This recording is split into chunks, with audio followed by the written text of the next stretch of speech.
Okay, sige. Hebrews chapter 6, verse 9 to 20, and it says here, though we speak in this way, yet in your case, beloved, we feel sure of better things, things that belong to salvation, for God is not unjust, so to overlook your work and the love that you have shown for his name in serving the saints as you still do.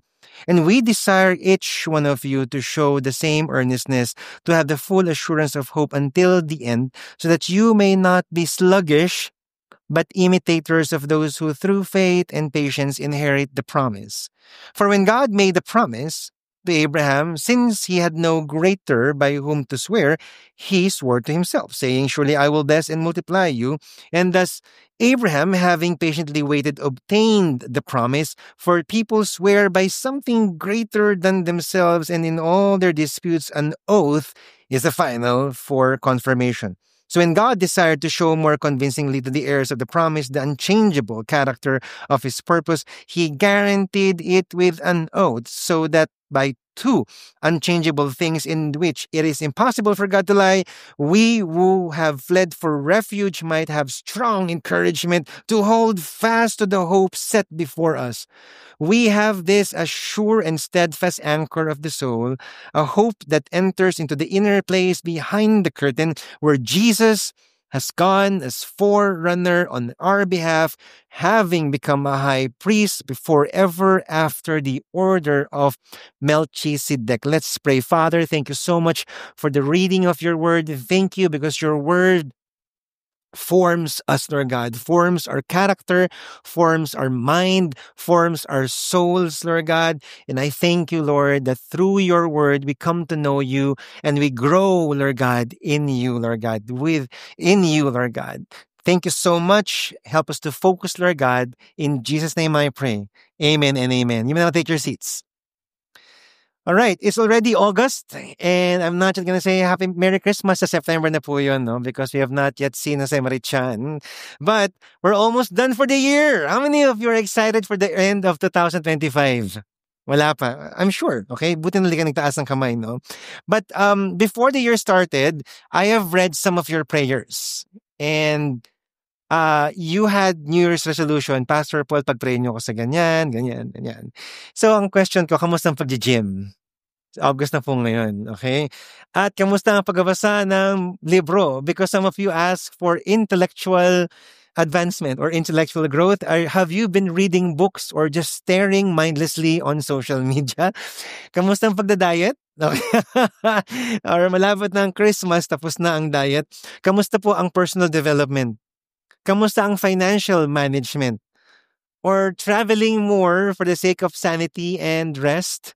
Or how's your practice of mindfulness? Some of you wrote there, I pray that I will be more mindful. Have you been mindful about your wife, husband, kids, and friends, and your boss? And if you're a boss here, to your workers, right? So you had prayer requests and you had New Year's resolution at the start of the year. But I'd like to ask you, kamusta naman yung spiritual growth ninyo? Because most of you really ask God, I want to grow spiritually this year. Gusto ko tayong makilala, gusto ko mas maging spiritually active, and you wanted to grow in your relationship with Jesus Christ. How many of you that was your prayer at the beginning of the year? Raise your hands. Right? You wanted to grow more in Jesus Christ. But here's my question. Why do we pray for spiritual growth? Why do we pray for spiritual growth? Right? I've listed some of the things why you want to grow spiritually. And some of you here, because you want to evaluate your past year's walk with God. Dati hindi ako okay kay God. I want to become better this year. Right? Sinong ganun? Huh? Okay. Maybe you felt stuck last years and now I want to advance more spiritually. Di ka nag-church. Gusto ko mag-church ngayon, magbasa ng Bible ngayon. You want to make up for God because you felt like you abandoned God. You tried hard enough to change and you felt like now I need God. I can't do it on my own. You want self-improvement. You want spiritual renewal, spiritual advancement, intimacy with God, so on and so forth. And no matter what your reasons are, it's always noble to pray for growth. Are you here? It's always noble to pray for spiritual growth. And I pray that will be your prayer. Lord, I pray that I will grow in you. I pray that the person sitting next to me, look at that person. I pray na mag-grow to, Panginoon, pambihira. Okay, parang stuck na to. Okay, so, but here's my question for you. How do you really understand growth? Ano bang picture nyo kasi ng growth? Magbasa ng Bible from Genesis to Revelation every day, okay? Or magpray, pumunta sa bundok at magpray. And how do you understand that? And second, where are you now in the quest for growth? Nasaan ka na ngayon? That if you have a measurement of growth, nasaan ka na? And would you say, I feel I'm growing? Because growing in Christ will be tested during trials. Growing in Christ will be tested during trials, and I believe that's a great measurement for growth. The way you respond to challenges of life, the way you respond dun sa away niyong mag-asawa, the way you respond doon sa pagsigaw sa'yo ng anak mo, or you felt like you were hurt by your parent, or the way your boss treat you, or the way your teacher treat you, or your classmate treat you, that's the test, that's the measurement for growth. There seems to be a gap between spiritual growth and testings of trials. It seems impossible to grow when you're under trial. Are you here? Right? Parang gusto ko muna mag-focus sa sarili ko because I am undergoing some challenges in my life. And so sometimes it's easy to abandon growth when you're being afflicted with financial problems, marital issues, parental issues, sickness, stress, heartaches, broken hearts, or sometimes mental health issues. Are you here? Sometimes it's easy. And so there's a gap. Parang ayoko mo nang i-pursue ang spiritual growth because I'm going through tough times in my life. That is what the author is trying to address in chapter 6. Because the persecutions and severe trials of the audience he was writing for, they were abandoning their faith in Jesus Christ and going back to their old faith. Some of them were sinning. Some of them were stuck and have not moved forward. And that's why the author said in chapter 5, verse 12, for though by this time you ought to be teachers, how many of you here, merong katabi, dapat by this time pastor ka na. Look at that person. Mukha bang dapat pastor na to? Parang ganun. Yun sinasabi niya. Well, not necessarily pastor naman, but teacher. Someone who could teach people the word of God. You need someone to teach you again the basic principles of the oracles of God. You need milk, not solid food. At this point, dapat nag-grow ka na. Are you here? Now, just to qualify it, kasi hindi nyo pwedeng gamitin to kahit kanino dito.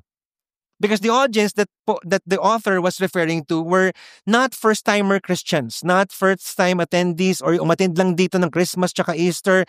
These are Christians who have understood the gospel, have witnessed miracles, they have been with other Christians, and when they were persecuted, they instead of progressing, they were regressing. Are you here? He was referring to those kinds of Christians. Yung medyo matagal-tagal na, kasama na natin dito, pero bakit hanggang ngayon dyan ka pa din? May konting pagsubok, parang you still don't understand what Christ has done in your life. And Paul said at this point, you should be the one teaching others about what you have learned from Christ. Pero bakit milk ulit? Can you imagine the person sitting next to you? Look at that person. Nagchuchupon pa din, di ba? Daddy, mommy. I mean, that's absurd. And so he was making an argument to keep moving forward despite the severe trials of life. Baka sabi nga sa katabi mo, keep moving forward. You still remember that movie, di ba, saan yun? Nemo? Keep moving ba yun? Keep swimming, di ba? Despite the severe trials. Because that's the picture of true spiritual growth. So, ano pang itsura na ito? 3 things. Number 1, faithful perseverance.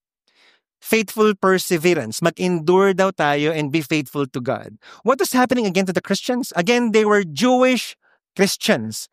Tayo po, Filipino Christians. But of course, wala naman talagang ganun. Lahat ay Kristiyano lang. Okay, but for the sake of categorizing them, they were Jewish Christians. And if you're a Jewish Christians, ang religion mo dati, Judaism. So you were in the Old Covenant and you were talking about Moses, Abraham, David, Nehemiah, Isaiah, so on and so forth. And you know what? The Old Covenant, the Old Testament is great. It's good. In fact, we talk about them, right? And they are our heroes of faith. So we talk about them. In fact, but the problem is they were going back to Judaism.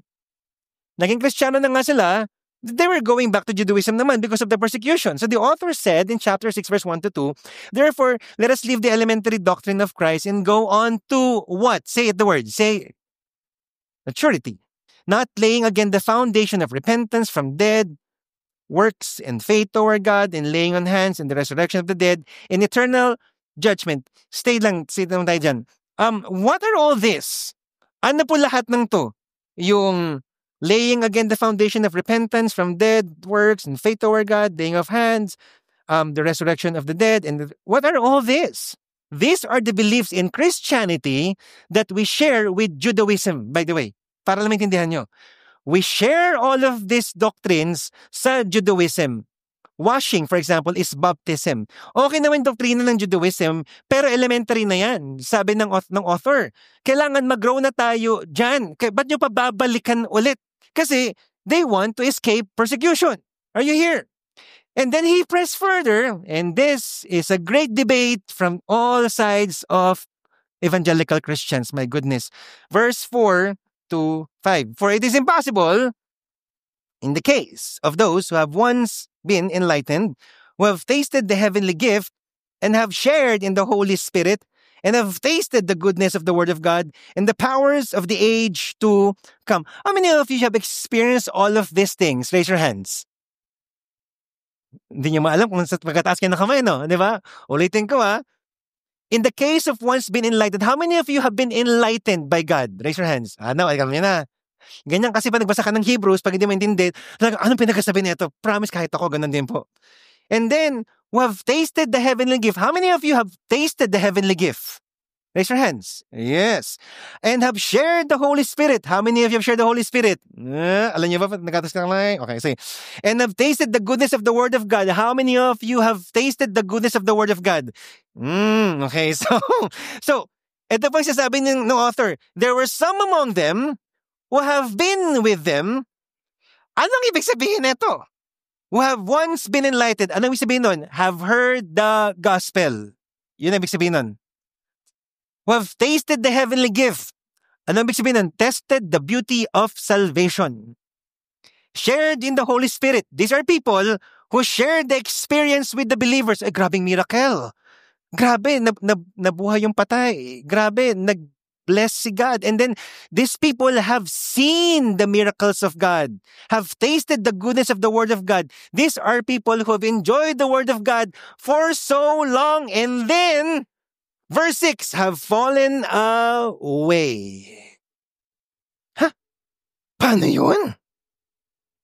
Nag-backslide? Okay, so, to restore them again to repentance, since they were crucifying once again the Son of God to their own harm and holding Him up to contempt. Now, para mas maintindihan nyo, balik ka sa verse 4, sabi doon, for it is impossible, doon ka magsisimula, tapos jump to verse 6, for it is impossible for those who have fallen away to restore them again to repentance. Anong ibig sabihin nun? Pag nag-backslide ako, hindi na makakabalik kay Jesus Christ? Hindi po niya po sinasabi yun. There were people among them who were just checking out Jesus Christ. Checking out Christianity. Now again, there's so many views on this one. This is where I stand. They have learned a lot about Jesus, enjoyed about Jesus, enjoy Victory Santa Mesa. Yay! Okay. How many of you are enjoying Victory Santa Mesa? And how many of you mas may enjoy ito pag meron sariling facility? Yes, di ba?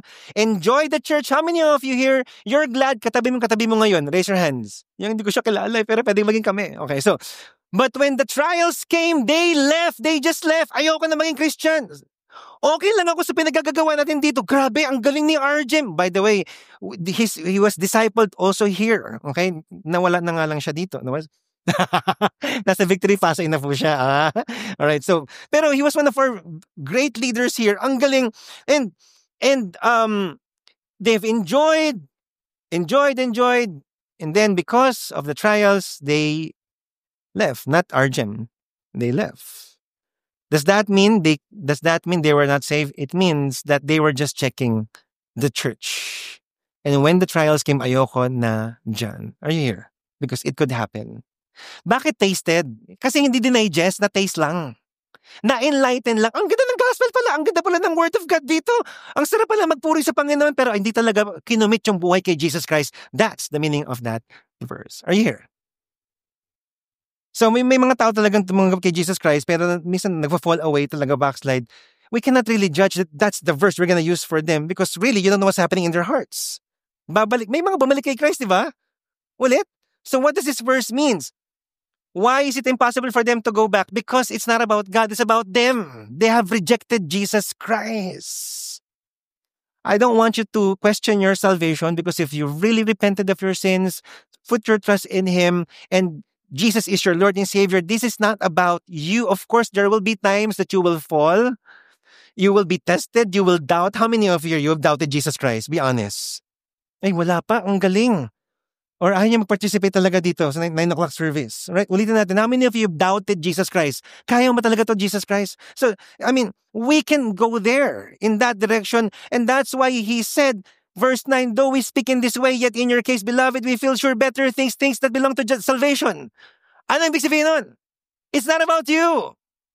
Kaya sinabi niya, though we speak in this way, yet in your case, kaya sinabi niya yung clause na in your case, this is not you. These are the people in Victory Santa Mesa. Wow, ang Kristiyano talaga. And He was referring to His audience, hindi kayo yan.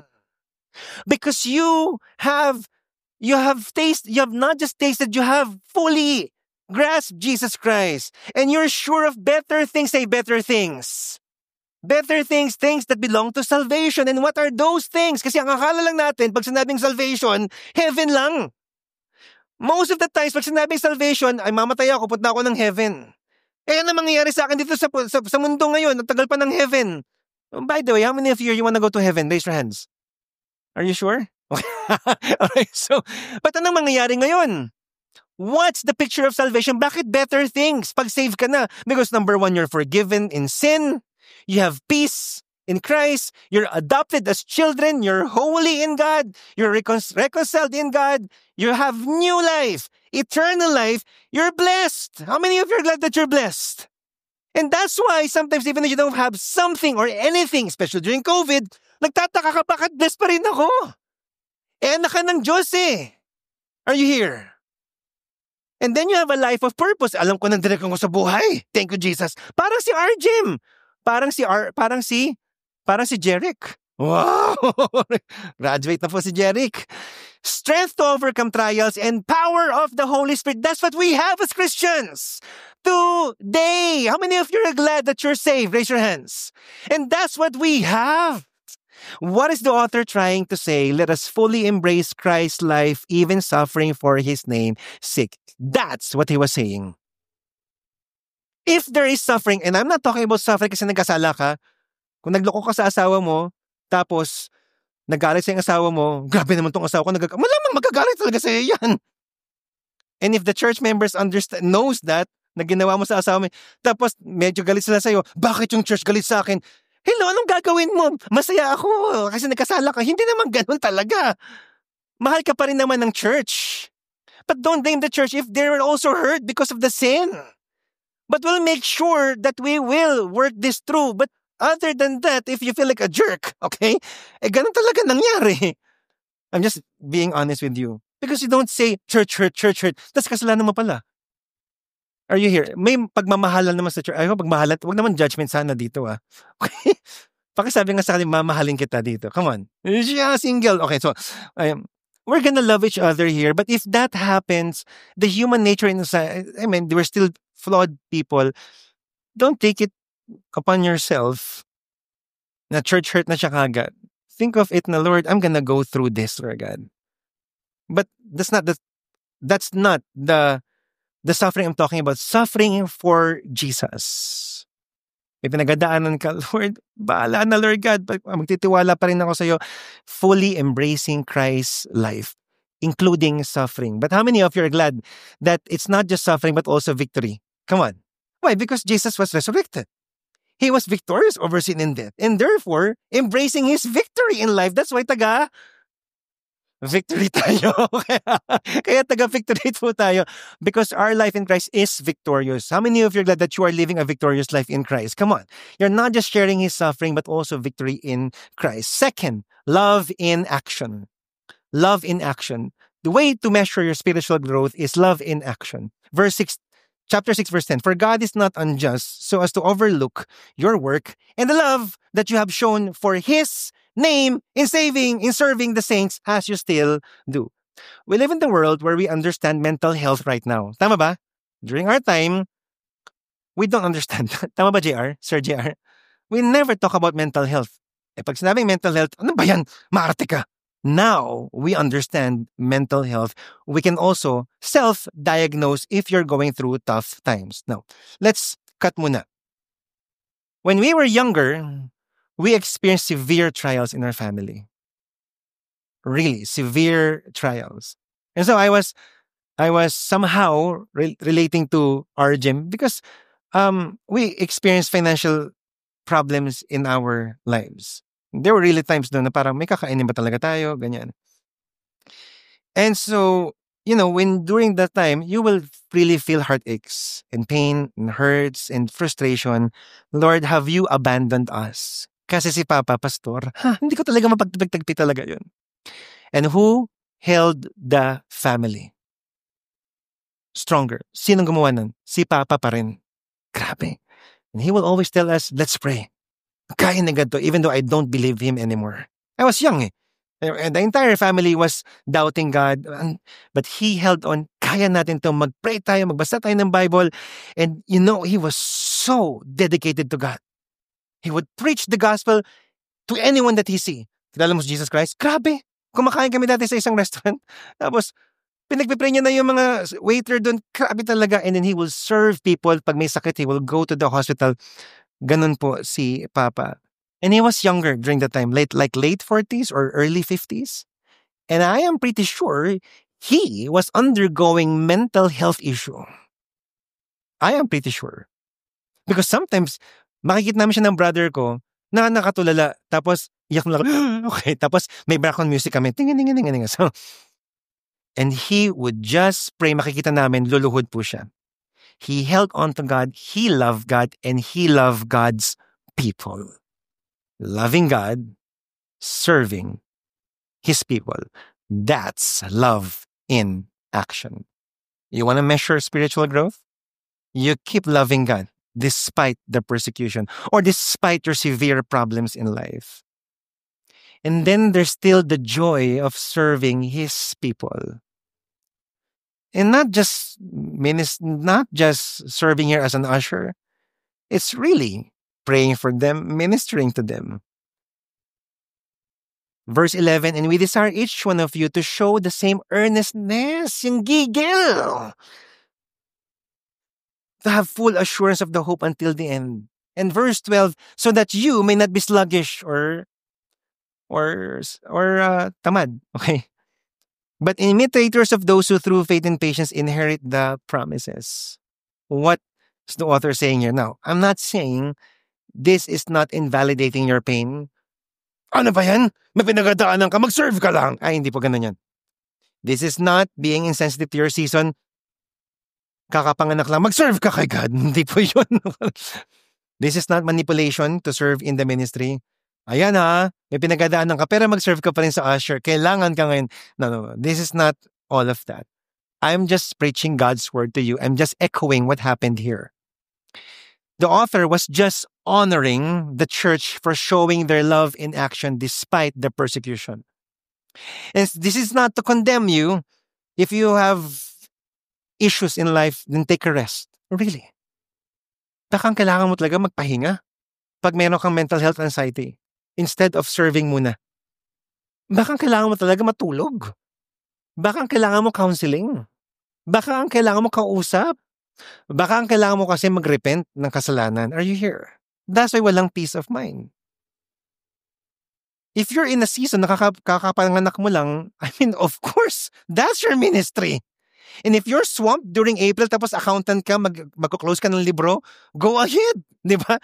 If you're a lawyer here, tapos talagang may malupit na kaso ka talaga na kailangan pumunta ka ng ibang bansa dahil andun yung ebidensya, go ahead. Are you here? That's your ministry.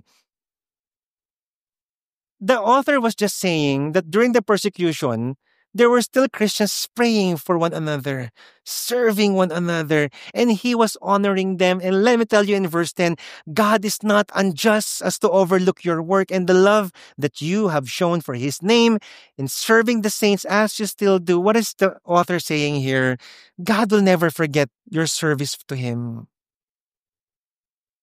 If you're convicted by God to serve, go ahead. But if you really feel the need to rest right now because you know that you are swamped, okay lang naman din po. But what this verse is telling us is this: loving God and his people continue in whatever circumstances. It doesn't stop. If you need to rest, go ahead. But hindi naman pwedeng 10 years from now, rest pa rin ako eh. And hindi na, wala nang maturity po doon. Are you here? There has to come a point in time na, Lord, kamusta na ba ako? Tulungan niyo po ako. Lord, I want to move forward. Pakisabi nga sa katabi mo ulit, move forward. Pero kapag sabi rin sa katabi mo, take a rest, okay? But then move forward ulit. Are you here?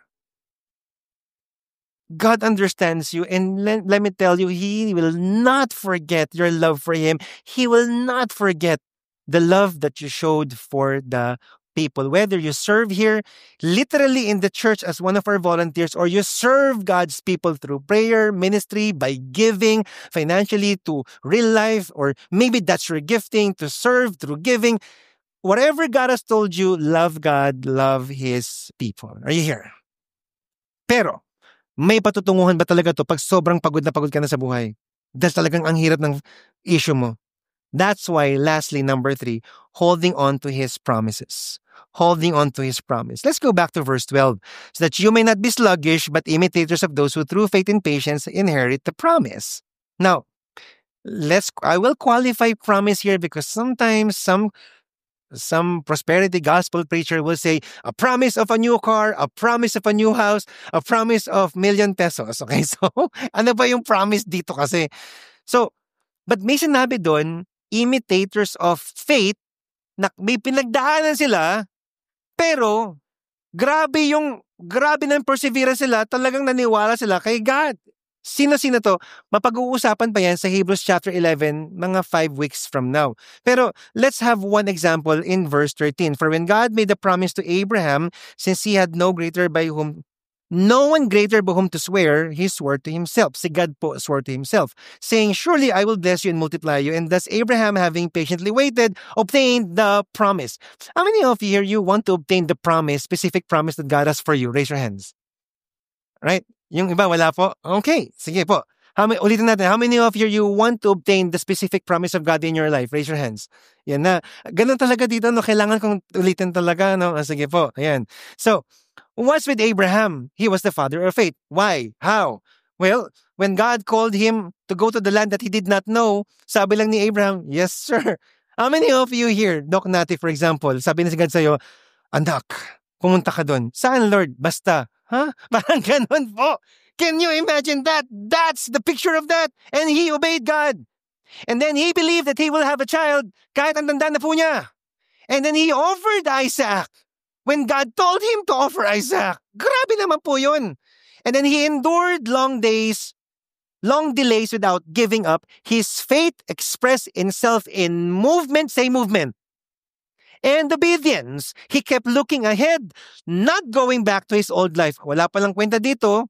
Wala akong anak na, balik na ako sa Ur. Doon siya nakatira dati. Pero nagstay siya sa Canaan sa Promised Land. What does that mean? What's that mean? Ano pang ibig sabihin nun? Abraham's faith wasn't passive, it was active belief. Ibig sabihin, if you really believe God, you have to obey him and you have to move forward. How? Because he held on to God. And how did God assure him? 2 things. Number 1, God made a promise to Abraham. If God made us a promise, will you believe him? Raise your hands. Yes, but God did not stop there because he did more than that. He swore to himself. He swore to himself. Bakit? Verse 16, for people swear by something greater than themselves, and in all their disputes, an oath is final for confirmation. During that time, if you want to confirm your promise, you have to swear to someone who is greater than you, whether that's a priest, a prophet, a pastor, whoever, a leader, a politician. O, nag-swear ako, babayaran ko talaga sa utang ko si Stephen. I swear to you, sir, si Stephen, Bibigyan ko ng 1 million. I swear to you, sir, si Stephen makakasal. Okay, so, okay, so, ayan, so, someone greater. And then, verse 17, so when God desired, listen to this, is so important, to show more convincingly to the heirs of the promise the unchangeable character of His purpose, He guaranteed it with an oath. Sinong greater kay God? Wala. Kanino siya magsiswear? Sa sarili po niya. And in those times, if you broke your promise, kahiya-hiya po kayo or pwede ka pang ikulong. And what does that mean? God put His reputation on the line just to fulfill His promise. Ang sabi ni God, sige Abraham, I'm not just promising you, I'm swearing to myself. Because, verse 18, so that by two unchangeable things in which it is impossible, God, to lie, we who have fled for refuge might have strong encouragement to hold fast to the hope set before us. Because it is impossible for God to what? Lie. How many of you are excited that God can fulfill His promise in your life? Because God will never lie. And then He said there in verse 18, balik po tayo, who have fled for refuge. Ang ibig sabihin ng refuge po niyan is double wall. Like yung baso po, hindi po, layo na. Okay. Double wall na fortress. Kasi po, doble po yung ginawa po ni God, nag-promise, nag-swear siya, double wall, napaka-thick po nun, hindi siya magigiba. At pumunta ka doon sa fortress na yon, magiging sandigan po niya yun. At kung may pinagdadaanan po kayo sa buhay, ang sandigan po natin ay ang Diyos. So pumunta kayo doon, Lord, bahala kayo sa buhay ko, Lord, bahala na kayo. Iyon yung matatakot ka talaga? Wala na akong pera, Lord, pero binigay ko yung buhay ko sa'yo, bahala na kayo. Anak, akong bahala sa'yo. Basta magtrabaho ka lang, ha? Hindi pwedeng kanyang ka lang kasi active faith. Are you here? Lord, makakasunod pa ba ako, Lord God? Bahala na kayo nakagayon. Hindi pwede, manligaw ka, akong bahala sa'yo. Are you here? Pero ang sandigan natin ay ang Panginoon. Lord, papasa ba ako dito? Papasa ka naman talaga. Mag-aral ka lang. Okay, so are you here? But here's the thing. May promise si God po sa atin. It's impossible for God to lie. You hold on to that. And what God is telling to those people who are about to die, may promise ang Panginoon sa inyo. Even in death, just hold on to Him. And that's why verse 19 to 20, as I end, we have this sure and steadfast anchor of the soul. Bakit soul? Kasi diba, the soul is the mind, the body, the mind, the volition, and the emotion. Di ba pag may pinagdadaanan ka, lahat yun epektado? Yung mind mo, worried ng worry, confused na confused, yung emotion mo, takot na takot, yung volition mo, hindi ka maka-move forward. Tama ba? Anchor yun ng puso natin, yung pangako ng Panginoon, a hope that enters into our inner place behind the curtain. The inner place is the veil where you step on it. Only the high priest can step on the inner place, the presence of God in the old covenant. And yet in verse 20, where Jesus has gone as forerunner on our behalf, having became the high priest forever after the order of Melchizedek. What is this verse telling us?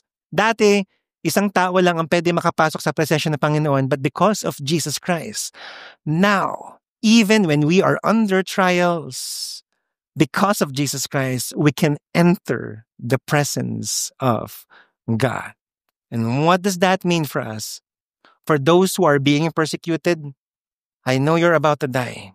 I'm thinking of the Christians in Nigeria, Congo, Syria. Kawawa talaga.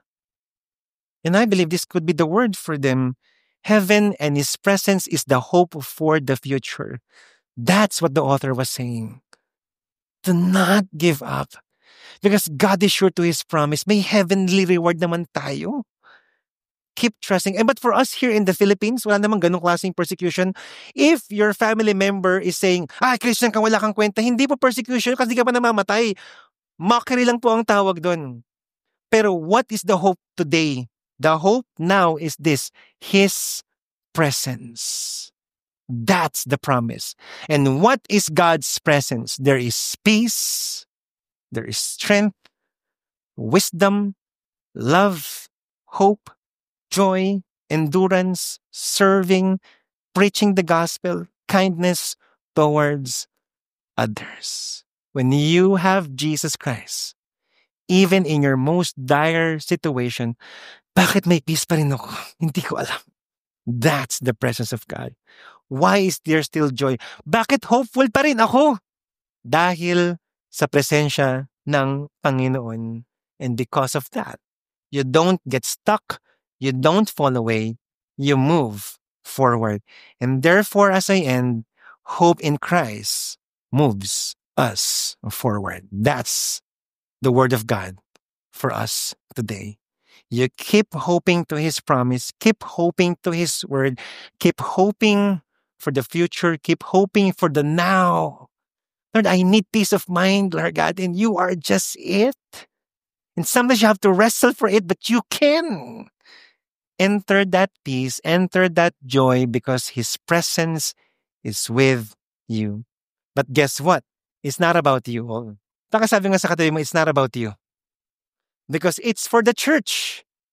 Para sa church po tong word na to. Therefore, the evidence is in verse 1. Therefore, let us live the elementary doctrine. Let us. Bakit let us? Because you don't need to face the trials alone. The author was telling them, face the trials together. That's why it's so easy for a Christian to fall minsan. Walang kausap eh. Walang ka-victory group eh. Nag-plug na ako Okay? Ayaw tumakbo sa Race for Life. Joke na. Nag-plug pa rin talaga, di ba? Walang kasama sa buhay. Mag-isa lang. Kami lang ito tapos may pinagadaanan ka na pala. Wala nakakaalam. Kaya let us. Pakasabi nga sa katabi mo, let us. Let's do this together. Let someone pray for you. Pag may pakasalanan ka na, papabayaan mo bang mabulok yung puso mo sa kasalanan? Papabayaan mo ba yung sarili mo sa mental health issue? Sa anxiety? Papabayaan mo masira yung pagmamahal niyo sa asawa, kayong mag-asawa dahil wala kayong kausap, bahala kayo, silent treatment na lang. Let us. We do this together so that even though it's hard, we can move forward. So ultimately, I want to rephrase my last point. Let us not face our trials alone. Let us move forward in Christ together. And I promise you, with His presence and with His promise, let's anchor our lives into Him, and we are sure spiritual advancement will happen. And guess what? We will see more of Christ every day. May we not give up in our most severe trial because God is not giving up on us. Are you there? Let's all stand right now. Let me pray for you.